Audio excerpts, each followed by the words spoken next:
Assalamualaikum warahmatullahi wabarakatuh. Nama saya Firda Hidayatul Fadila, NPM 21901082001, kelas A2 Perpajakan.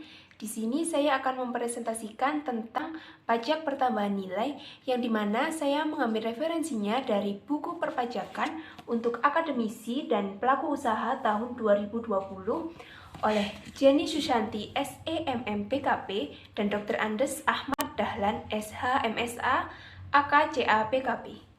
Selamat menonton. Pajak pertambahan nilai atau PPN. Pengertian pajak pertambahan nilai. Pajak pertambahan nilai atau PPN pada dasarnya merupakan pajak penjualan yang dipungut atas dasar nilai tambah yang timbul pada semua jalur produksi dan distribusi. Pertambahan nilai atau value added dapat dilihat dari dua sisi, yaitu sisi pertambahan yang terdiri dari nilai upah dan keuntungan, serta sisi selisih output dikurangi dengan input. Dasar Hukum Pajak Pertambahan Nilai Indonesia. 1. Undang-Undang Nomor 42 Tahun 2009 berlaku sejak 1 April 2010 tentang perubahan ketiga Undang-Undang Nomor 8 Tahun 1983 tentang pajak pertambahan nilai barang dan jasa dan pajak penjualan atas barang mewah. Yang kedua, Peraturan Menteri Keuangan Nomor 85-PMK.03-2012 tanggal 6 Juni 2012 tentang penunjukan badan usaha milik negara untuk memungut, menyetor, dan melaporkan pajak pertambahan nilai dan pajak penjualan atas barang mewah, serta tata cara pemungutan, penyetoran, dan pelaporannya.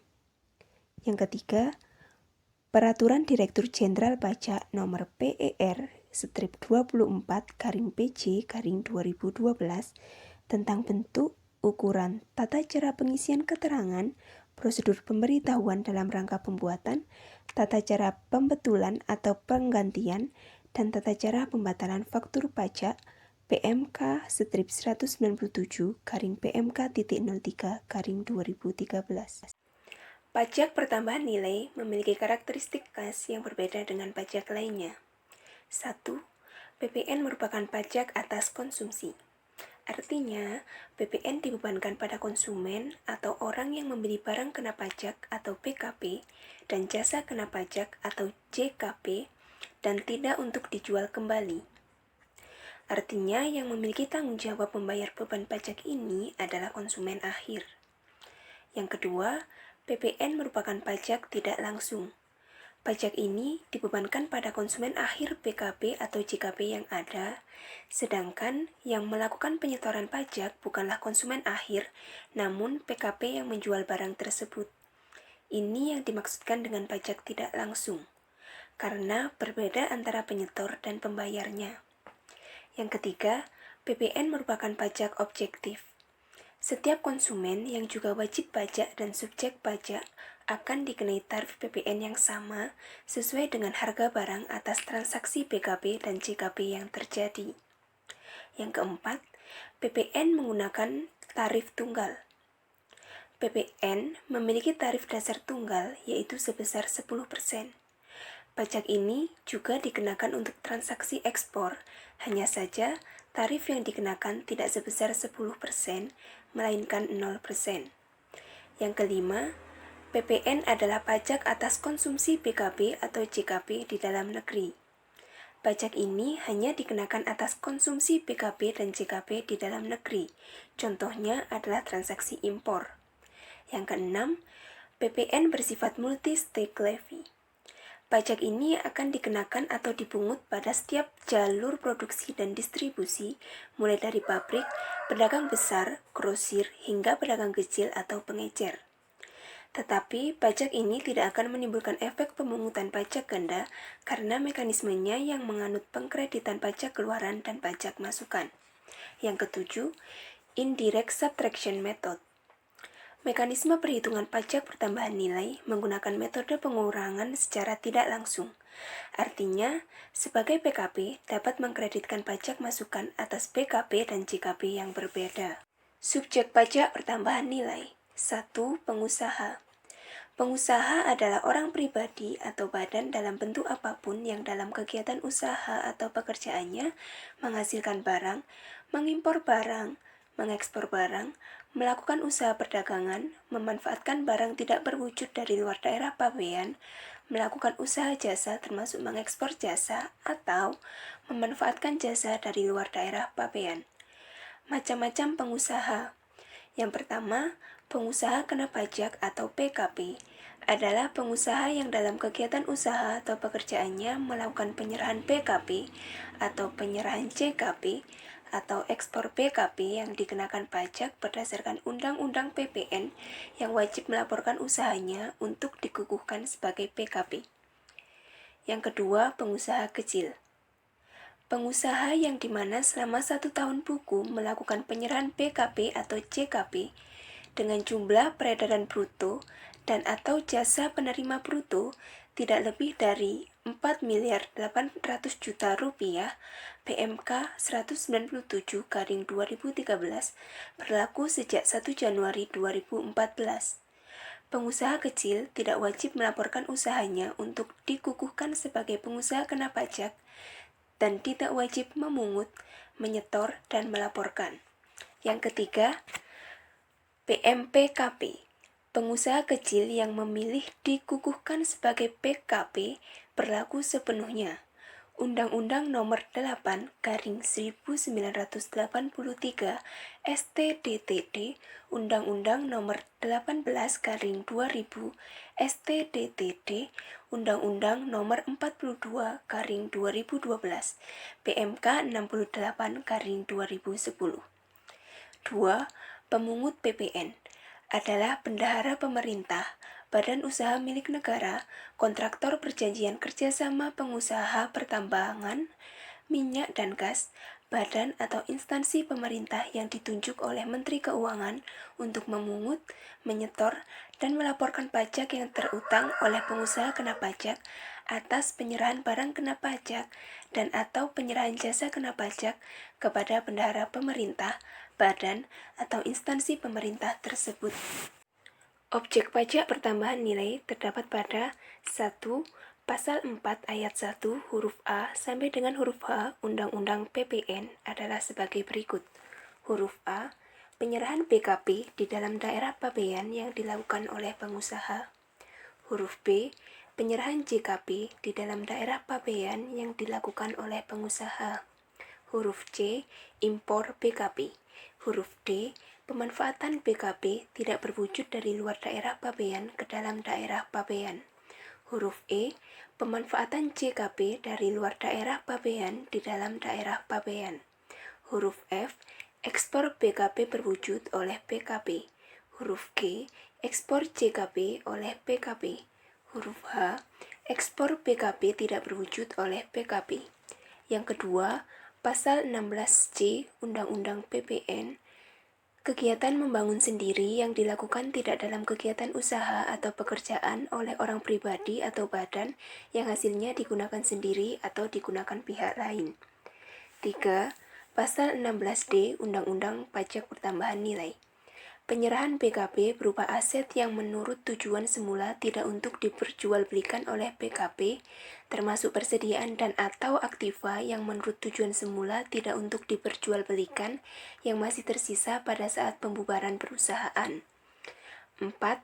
Pasal 5 PMK nomor 85/PMK 03/2012.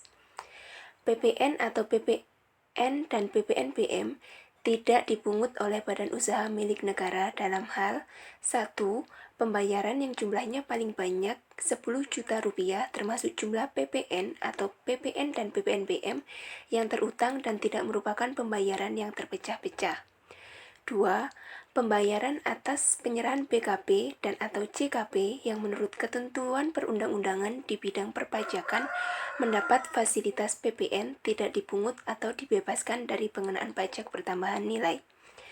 3. Pembayaran atas penyerahan bahan bakar minyak dan bahan bakar bukan minyak oleh PT Pertamina atau Persero. 4. Pembayaran atas rekening telepon.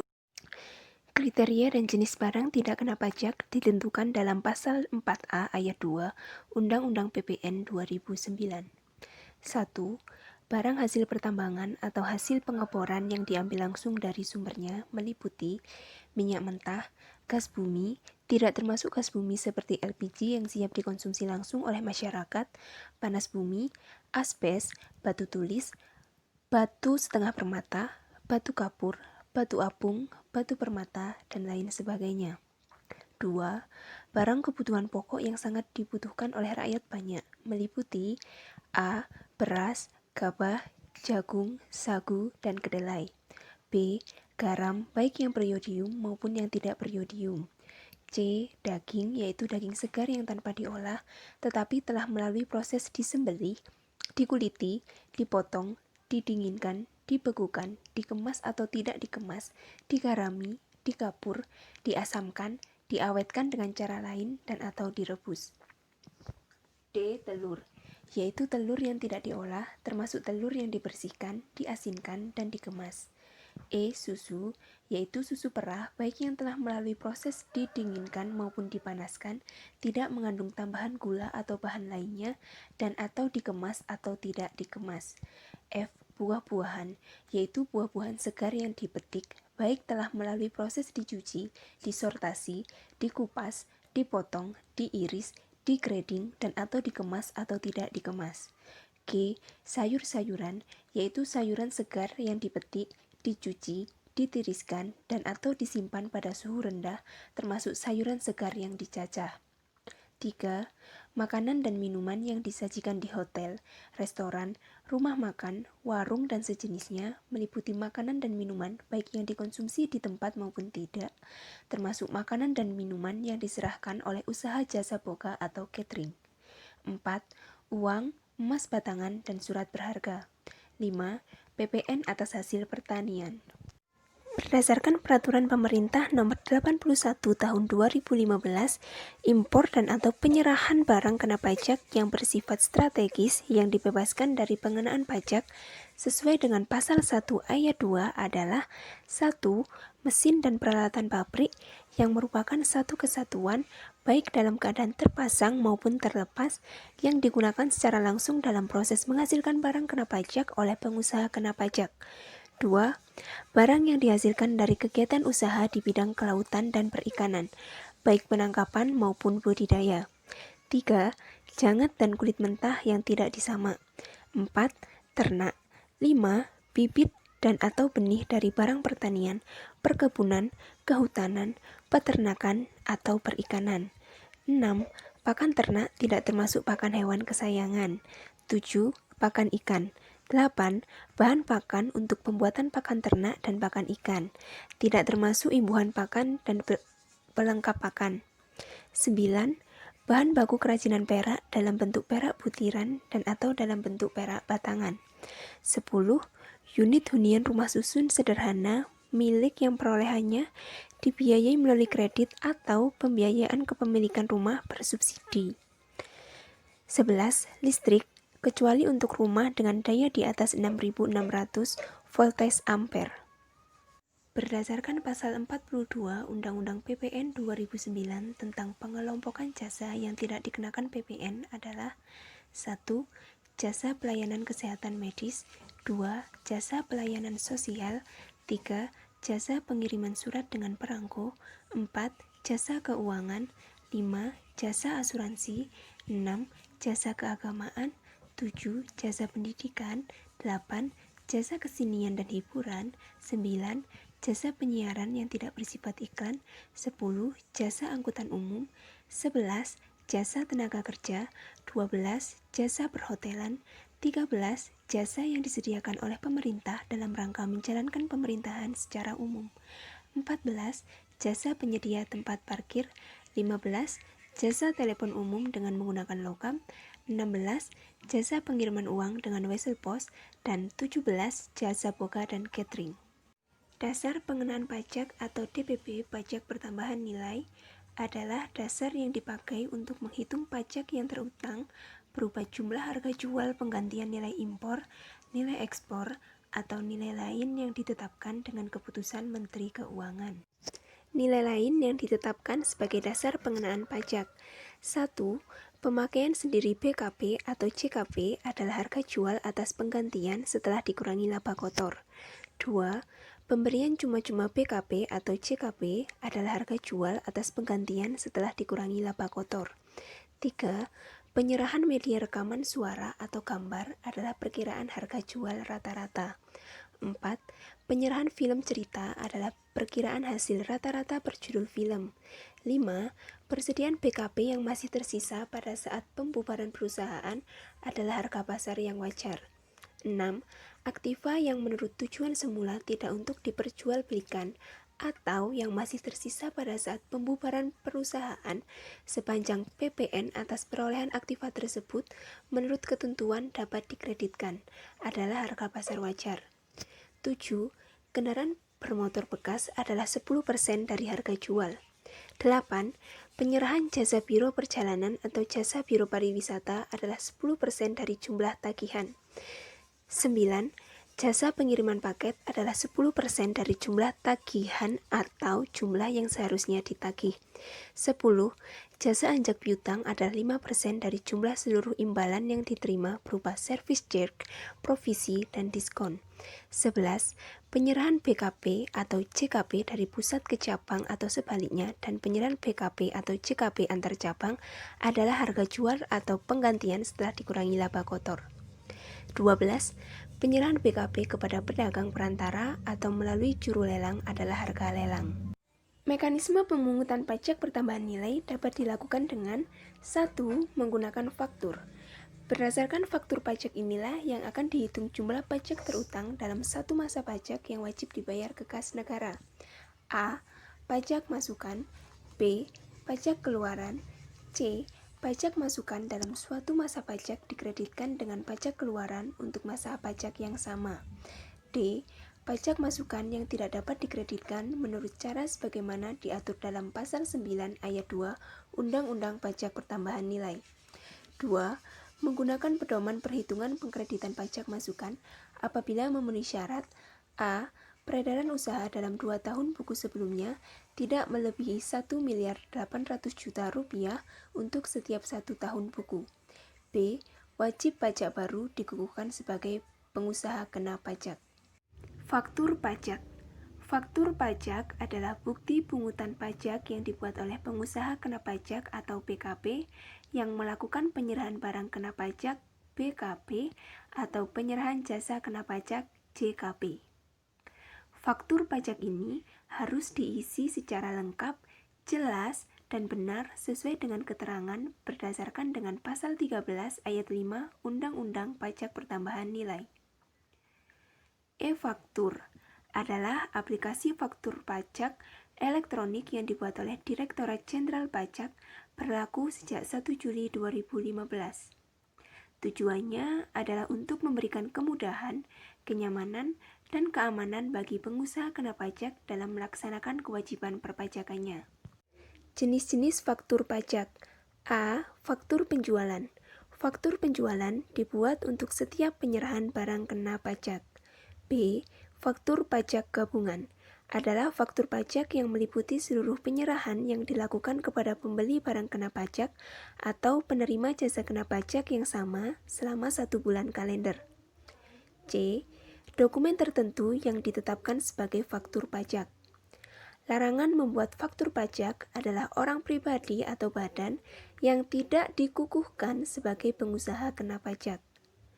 Pembuatan faktur pajak paling lambat adalah pada akhir bulan berikutnya setelah bulan terjadinya penyerahan barang kena pajak dan atau jasa kena pajak. Baik, itu tadi sedikit gambaran tentang pajak pertambahan nilai. Semoga bermanfaat. Sekian dari saya, kurang lebihnya mohon maaf yang sebesar-besarnya. Wassalamualaikum warahmatullahi wabarakatuh.